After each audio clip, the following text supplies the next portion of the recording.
Hey everyone, I'm continuing to share with you the first week of my journey uh, on the Camino, and I'm excited to do that, but not excited to talk about what I'm reflecting on, which is my third day. In my third day, I learned humility, humility, and humility. Right, my first day, I learned I was my own worst enemy. Second day, I learned you have to respect your body. You can't just push your body beyond the limits, and you've also got to be wise and prudent and practical and taking care to be prepared for what's going to be happening over the course of the day. So whether it's food or drink or breaks or just proper planning and yeah.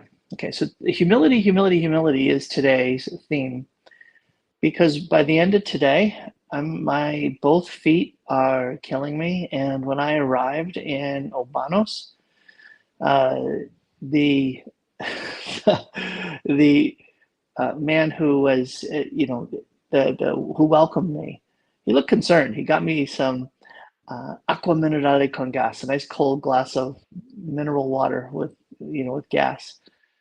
That's how bad I looked when I came in there. But also, I came in there with a big, fat, bruised, or darkened ankle, which I had dislocated. Okay, there's a story to be told there. On my right, that's my right foot. And my left foot, a big, fat blister. Yes. So, oh, and I had walked about 24 miles that day. Yeah, this remember this lesson I'm talking about, learning to respect your body and learning to not overdo it, and pay attention to what's showing up.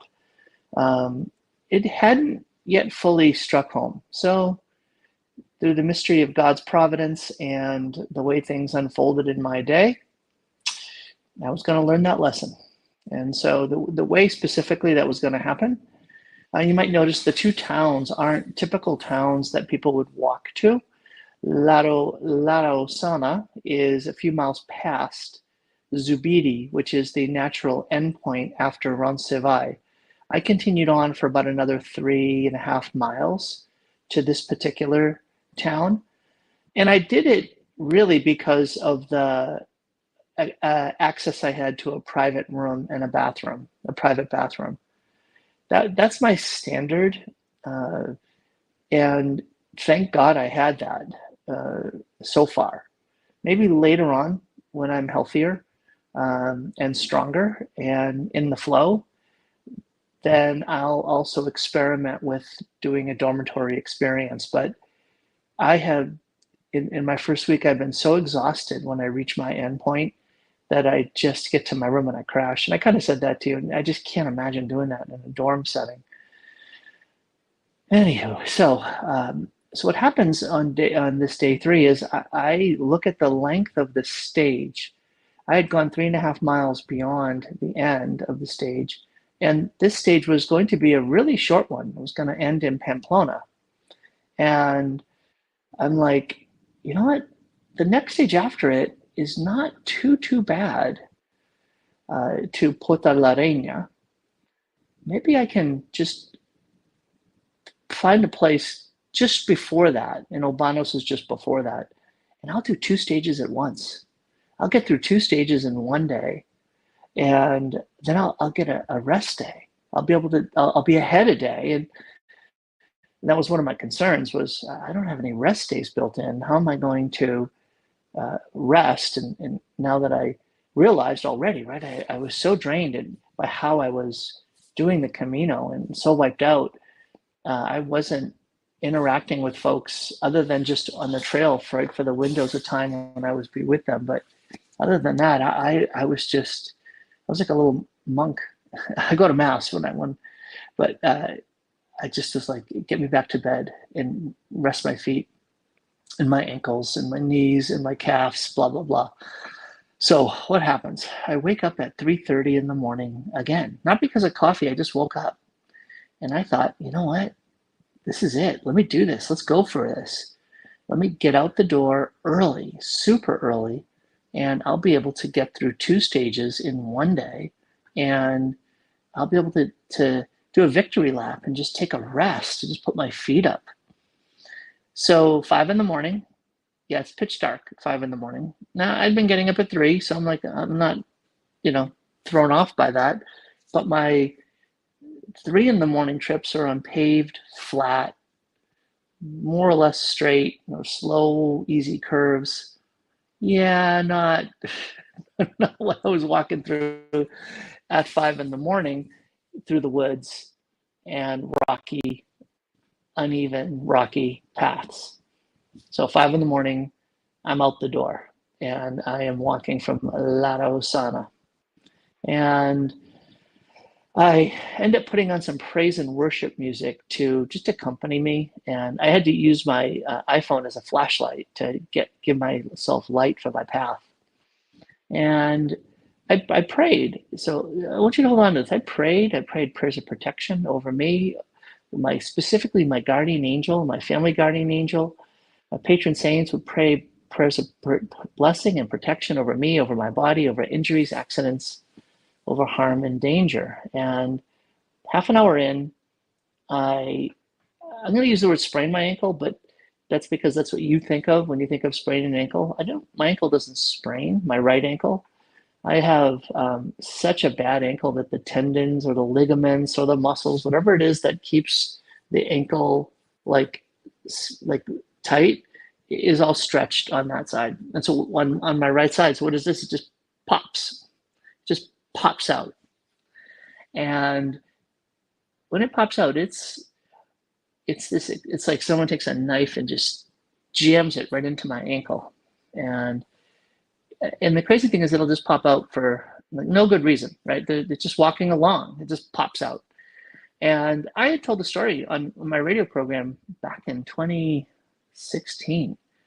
I had this wonderful man with an incredible healing gift. He had a word of knowledge and prayed for the healing of my ankle. And since 2016 until 4 days ago, it had only, it would typically come out at least once a month. It would dislocate. And it hadn't for years. And one time it was my own dumb fault. I stepped backwards on something and it rolled for that reason. And only one time had it rolled in a time that was like, whoa, how did that happen? In all those years. So I really was grateful to God for a true healing in this ankle. And honestly, it was one of my biggest things that would hold me back from doing the Camino was my ankle couldn't take it. But with 6 years of healing in the rearview mirror and all of the walking I was doing, I was like, my ankle isn't even my number one concern. It's my calf muscle that I had done a lot of, had severe pull on it and blah, blah, blah. So I was much more concerned about my right calf muscle than I was about my ankle until 5:30 in the morning in the middle of the woods on a rocky path. When I step and it pops and I move forward and step and it popped again, which it never happened. It's like two times. There we go. And I fell to the ground and I just let this scream out. And I was just like, no, God, no. This is day 3. Come on. What are you doing, God? Right? Like, what are you allowing, God, that this has happened? And I popped up, and because this isn't a typical sprain, my ankle doesn't swell in the same way as other ankles. It does over time, but if I get up and I move quickly, it doesn't freeze up so quickly. So I immediately just jumped up and kept moving. I just kept going. And it hurt. Every step hurt. But I wasn't like radically limping. I just was moving. And it didn't take me that long, which is a bit of a surprise to me. It didn't take me that long to realize that hey, wait a minute, I prayed for the Lord's protection over my ankle. And right now I was facing the question, God, why hadn't you protected me from this? And then all of a sudden it was just like this download of insight. Hey, wait a minute. You do realize it could have been a lot worse. Like when it popped, the situation you were in, how many times were I would like walking across like rocky bridges and down rocky, slippery hills and jagged areas and dangerous areas. It could have happened in any one of those places in the last 2.5 days, and it didn't. And also, it could have happened in a public setting where I would have been around other people, and that would have been, and it would have been embarrassing, but I think it would have been, yeah, I would have preferred it to be alone the way it happened. And so I was like, wow, God, you actually, the way I'm looking at this, on the one hand, number one, you heard my prayer, so you weren't caught off guard. Number two, there's something else going on here, and it's everything from I was protecting you from a worse thing. The timing was my timing for you, not yours, and I this happens in a way that's going to glorify me if you let it. And all of a sudden, I'm like, okay, well, you know what? I did say this is a journey, a Camino of penance and reparation. And is penance and reparation just me not eating so much, or oh no, I won't have a glass of wine, or no, no, no. How about every step has a lot of pain to it? Huh? How about that? What you really want your Camino to be fruitful spiritually? Then be open to receive a Camino that has some meaningful pain connected to it many steps of the way. And so I continued on, and sure enough, I got to Pamplona by about 9 a.m.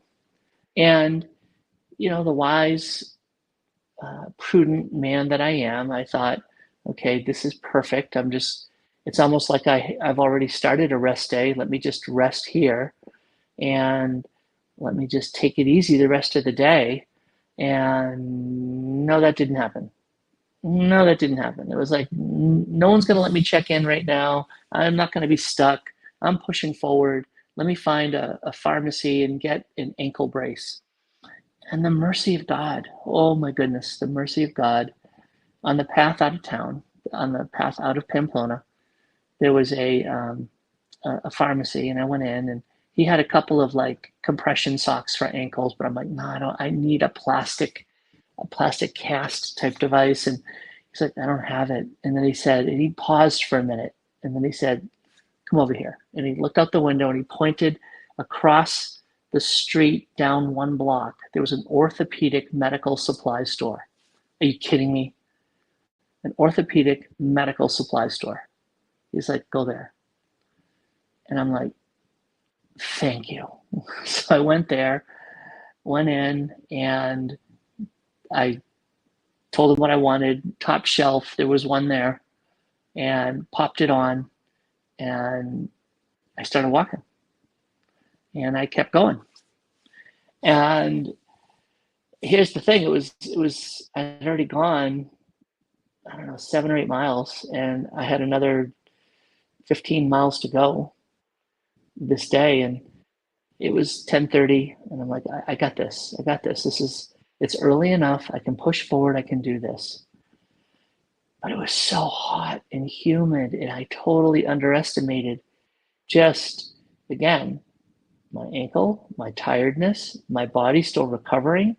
But I just had this lack of humility around what I was able to do. And so I just pushed forward. And I had to take a lot of breaks. And I don't want to call it the interesting thing. One of the things that happened in the midst of it all was that, like, I passed by, I don't know, maybe the most visible sign of like this big kind of dark metal structure of the pilgrims. And when I finally made it up the hill, the top of the hill where that structure was, I barely looked at it. I had no energy to take it in, connect to it, like just be there. People were there for, a half an hour, taking their time, just being with this structure. I barely scrambled up to the top, saw it, drank something, ate something really quick, a piece of fruit, and then I just had to keep going and push forward, push forward, push forward, and made it to the end of the day.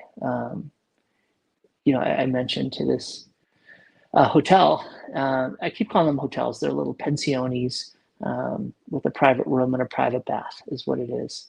Nothing fancy at all. Like I'm in a room here. It's just like a box of a room. It's got a bed and it's got a little bathroom. That's it. So nothing but too comfortable. But compared to the dormitories, yeah, it's I'm in luxury. So that was the third day. It was the humility. And then when I got there, it's like, why is my left foot hurting so badly? And that's when I made it up to my room, took my shoe off and realized I've got a huge blister on that foot too. So I got a huge blister on one foot, and when I finally took off my shoe and my ankle brace, my ankle was all swollen, and I just crashed for hours, right through dinner, just crashed, tired, exhausted. And I said, can I just stay here another day? Like, I need help. Can I just stay here another day? Can I use this place as my day off? And they said, no, there's no room at the inn. We're all booked. So I needed to walk a mile the next day. I'm going to tell you about that because something very powerful happened on that journey of 1 mile, which put me back on track. So in terms of actual distances, I'm on track today as I speak to you. I'm not ahead, I'm not behind, based on my the 34 stage journey that I'm following. But I learned a lot of humility on that day 3 walk. And I also learned that there's a lot of trusting in God, right? A lot of trust in the Lord for the path that He has you on. I want to finish this by talking a bit about the reflection on walking that I started yesterday on day 2. I'm going to keep building on that because the meaning of being a pilgrim, taking a pilgrimage, starts with the word walking. A pilgrim, among many other things, is someone who is walking and walking somewhere. And I was drawing out some reflections on that based on a woman I met that I mentioned yesterday. And it's kind of like a shark, right? Like a shark has to keep swimming, or so that the water will go through its gills, and it'll get air and continue to live. If it stops moving, it's going to die. That's a little too dramatic for us as human beings, but what do you call someone who just sits around on the couch all day? A couch potato, right? What would my mom say to us when we got home from school if we were just lounging around on the couch watching TV, eating Twinkies? Get off the couch, get outside, get moving, do something, do your homework, move. We're made to move. We're made to move somewhere, to move in a direction, right? Again, our physical body, our natural stance is not lying down or sitting down. It's even not even just standing. What do you think of it's standing? But there's a kind of a forward movement towards even the human stance, our natural position. And so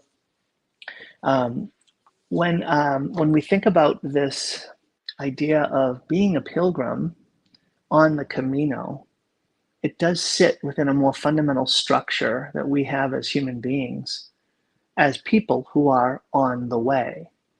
People who are on the way. How many times have I shared that on my radio program through the years? St. Thomas Aquinas describes us as human beings as homo viator, as someone who is on the way. Homo viator, someone who's viator, moving towards, right? So someone who's on the way, you even when you sit still, even when you curl up on a ball, even when you're sleeping, you're still on the way. And of course, we see that in the natural progression of the stages of life. We go from birth and then all these different stages till adulthood and old age, and then to death. There's that journey from infancy through, youth, adulthood, old age, and then death. So there's that arc of the journey. There's the path that we're on. So just being a human being, do nothing, you still have a structure in you that is on a journey.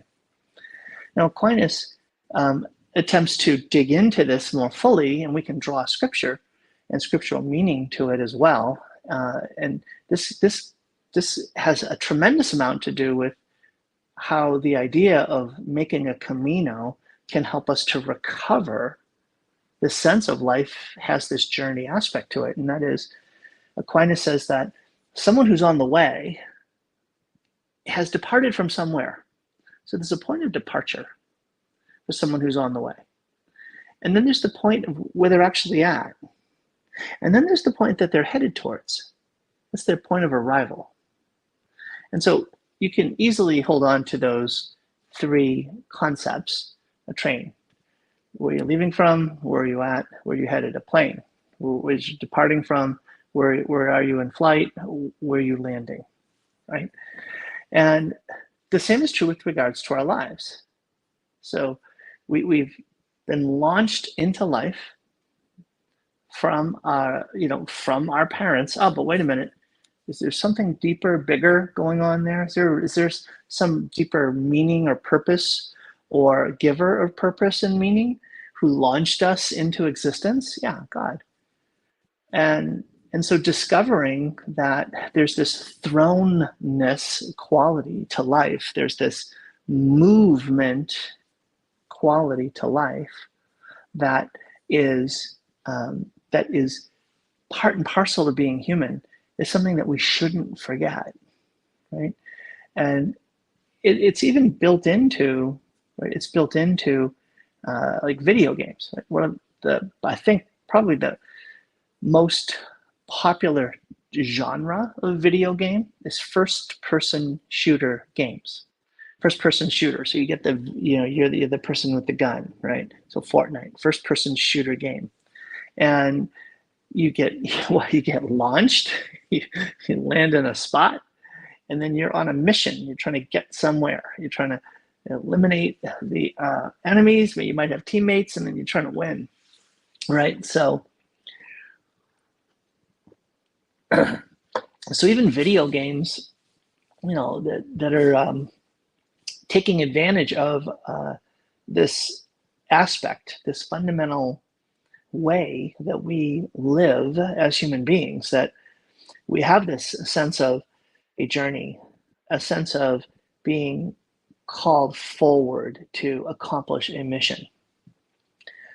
One of the things that I want to reiterate this, because that meaning of the sense of my journey has a meaning is not always visible on the Camino itself. Because a lot of times on the Camino, I'm walking on a path and I just barely see a little section of it. And there are times when I can see like a real big distance, especially now the stages we're moving into. I can see ahead 10, 15 miles. At least that's how far it looks to me. I mean, it's miles and miles out there. And when I see the town out there, and then I see this little thin path coming back to us, let's just say that's not always encouraging, because it's hard to imagine, like, okay, how many steps do I have to, I can't just jump from here to there. I could get a taxi. I can't just jump from here to there. I've got to walk one step at a time. Every single step has a meaning. And I think that's something that, I don't know if the people who come on the Camino, I don't know where they picked this idea up, but I think I heard it said yesterday, a guy said it in passing. I think he might be a priest. I'm going to find out. Carries himself like a priest. I heard there's a priest on the Camino walking in the same days as me, but I haven't met him yet.